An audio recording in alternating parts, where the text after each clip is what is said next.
아이가 어렸을 때 정말 말을 안 들을 때 부모님들이 속으로 드는 생각, 또 심지어는 말하는 이야기까지 있습니다.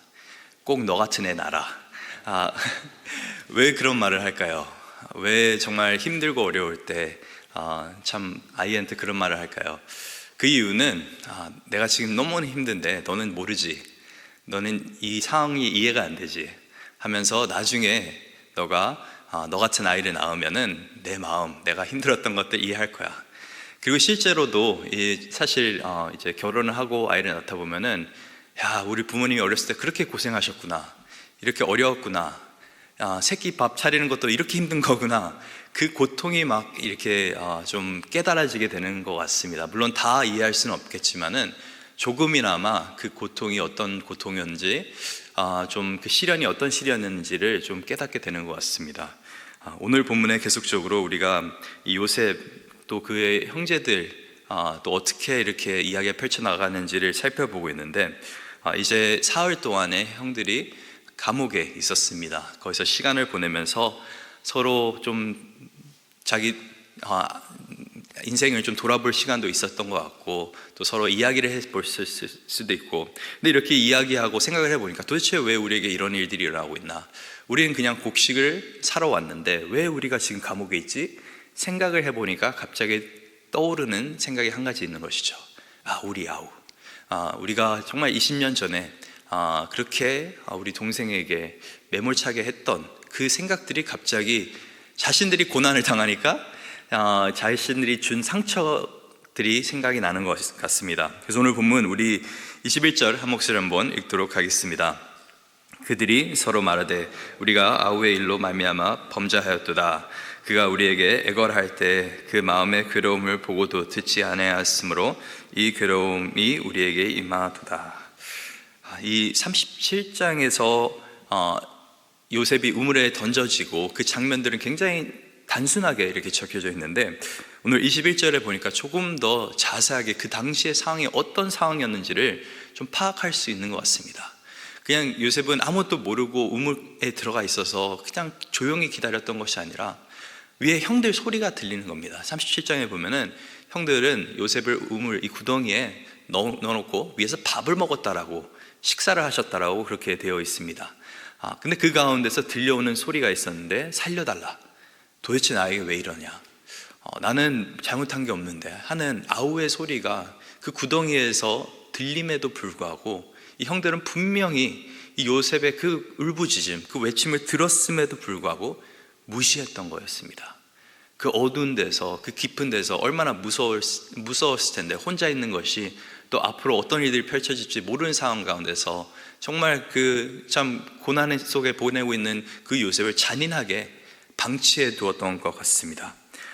근데 갑자기 이 감옥에 있다 보니까, 한 사흘 정도 있어 보니까 우리가 좀 갇혀 있고 어두운 데 있고 혼자 있고 이러다 보니까 정말 그 당시에 요셉이 얼마나 힘들었을까, 정말 그 당시 상황이 얼마나 그에겐 고통스러웠을까를 조금씩 생각하고 있는 것 같습니다.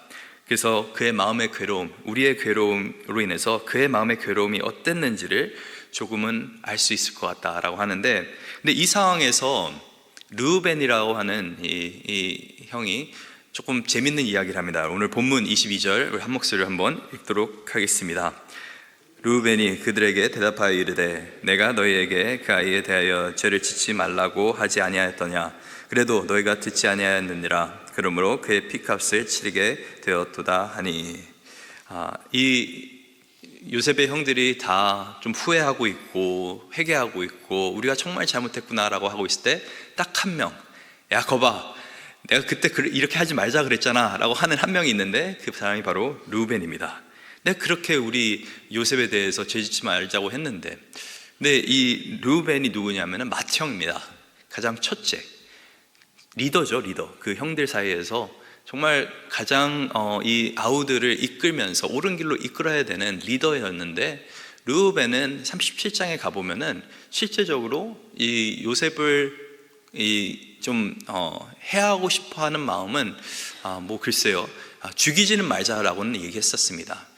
근데 그게 왜 그러냐면은 우리가 살인을 범하게 되면은 하나님 앞에 큰 범죄이기 때문에 분명히 이 노아 때부터 피는 살인을 하지 말라고, 하나님의 형상을 지음 받은 사람들은 건들지 말라고 하나님께서 분명히 말씀하셨기 때문에 우리가 이 아우를, 요셉을 죽이지 말고, 근데 루벤이 했던 얘기가 구덩이에는 넣자 라고 했었습니다. 그래서 실제로 구덩이에 넣고 성경에 기록하기를 나중에 이 루벤이 돌아와서 좀 요셉을 꺼내려고 했던 생각이 있었던 것 같습니다. 근데 어쨌든 이제 구덩이에 들어가게 됐죠, 요셉이. 근데 루벤이 언제 정확하게 자리를 떴는지는 모르겠습니다. 근데 루벤이 없는 사이에 일어났던 상황들이 나머지 형들이 팔기로 했죠, 요셉을. 우리가 얘 죽여서 뭐 하겠느냐, 차라리 돈이라도 좀 벌자 하면서 요셉을 팔았습니다. 그러고 나서 37장에 기록되어 있는 것이 루벤이 돌아왔는데 도대체 왜 이런 일을 했느냐.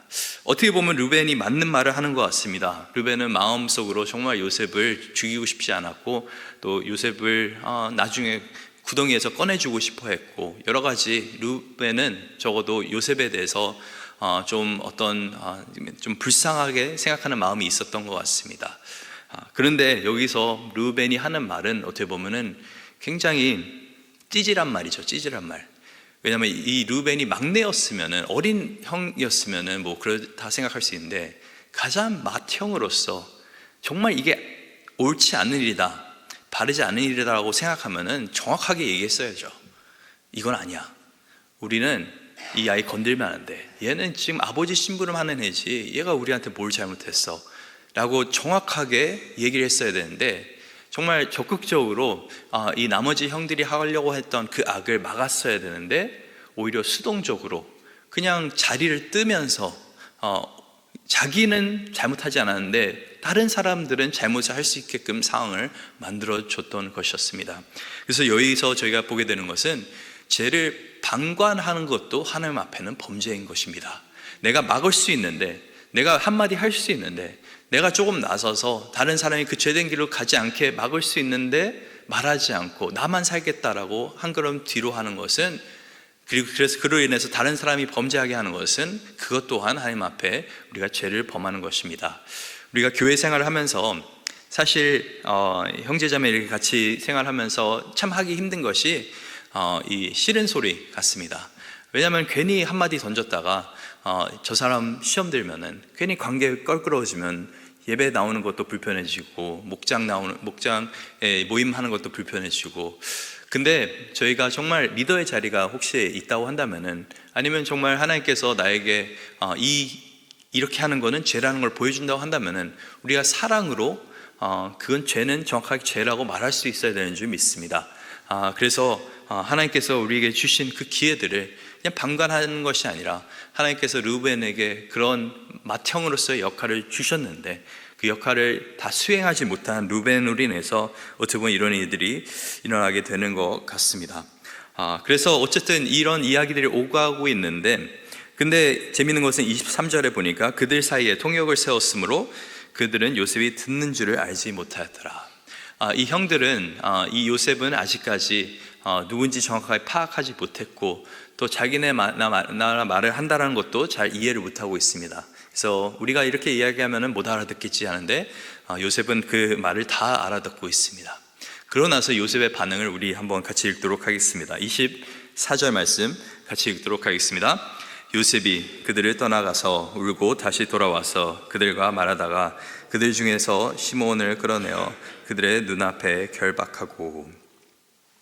요셉이 참 지금까지 열심히 어떻게든 감정을 추스르고 있는데, 이 이야기를 들으니까 형들이 실수로 나를 구덩이에 던진 것도 아니고, 내 목소리가 안 들려서 나를 그냥 냅둔 것이 아니고, 다 알았구나, 저 내 울부짖는 그 소리를 다 듣고도 저런 생각들을 했구나, 정말 나를 죽이려고 했던 거였구나, 또 루벤 형은 저렇게 좀 생각했구나, 여러 가지 감정이 막 교차하면서 그 자리를 떠나서 이제 좀 울고 다시 돌아왔습니다.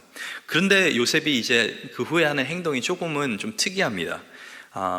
왜냐하면 요셉이 그 형들 중에 한 명, 이제 시므온을 끌어내어서 결박하고 나서 이 25제를 보니까 이제 그들에게 곡물을 이제 채워줍니다. 그래서 다시 이거 너희 집에 가져가서 이제 베냐민을 원래 데리고 오라고 그렇게 얘기를 했었죠. 그래서 어쨌든 한 명 빼고 풀어주게 됩니다. 근데 형들은 이 제안을 받아들이게 됩니다. 요셉이 말하는 거니까, 일단은 애굽의 총리가 말하는 거니까 따라야죠. 근데 이것 또한 어떻게 보면은 요셉이 예전에 당했던 그 일과 굉장히 비슷한 겁니다. 왜냐하면 형들은 어떻게 했습니까? 형제 한 명 팔아서 결국엔 이득을 얻게 되었습니다. 한 명 버리면 우리가 다 살 수 있다. 근데 지금 상황도 사실은 이 시몬을 놓고 가고 있긴 하지만은 형들이 어떤 결정을 내리는 거냐면은, 야, 우리가 살기 위해서는 시몬 너는 좀 고생해야 돼 하면서 뒤로 냅두는 겁니다. 그래서 이 하나하나 어떻게 보면은 일어나고 있는 모든 사건들이 자꾸만 형들로 하여금 요셉에게 했던 그 일들을 생각나게 하는 것 같습니다. 그리고 이 뒤에는 누가 계시냐면 하나님께서 어떻게 보면 형들의 마음을 조금씩 움직이고 계시는 거죠. 왜 도대체 하나님께서는 이렇게 역사하고 계시는 걸까요? 그 이유는 물론 하나님께서 요셉을 통해서 일하실 수 있고 요셉의 가정을 통해서 하나님의 원대한 꿈을 이룰 수 있지만은, 하나님의 원래 계획은 뭐였습니까? 아브라함의 자손이 축복을 받는 거였습니다. 그 자손을 통해서 복이 되는 것인데, 근데 이 이 모질한 형들, 이 못된 형들을 하나님께서는 포기하지 않고 어떻게 보면 고난을 허락하셔서 그들이 했던 그 행동들을 돌이키게끔, 볼 수 있게끔, 죄가 죄라는 것을 깨달을 수 있게 지금 도와주고 있는 것입니다. 사실 우리가 살다 보면은 참 고난을 통해서 오히려 우리 자신을 돌아볼 때가 많이 있습니다. 저도 한 가지 이 본문을 묵상하면서 기억에 났던 것이, 제가 10대 때 예수님을 만나고 나서 이제 방학 때 이제 교회에 가서 큐티 모임 하는 게 있었습니다. 그래서 매일같이 큐티 모임을 하는데, 근데 하루는 큐티 모임을 갔었는데 갑자기 그 자리에 있었던 그때 담당 전도사님과 그리고 몇몇 사람들이 저를 보자마자 웃는 겁니다.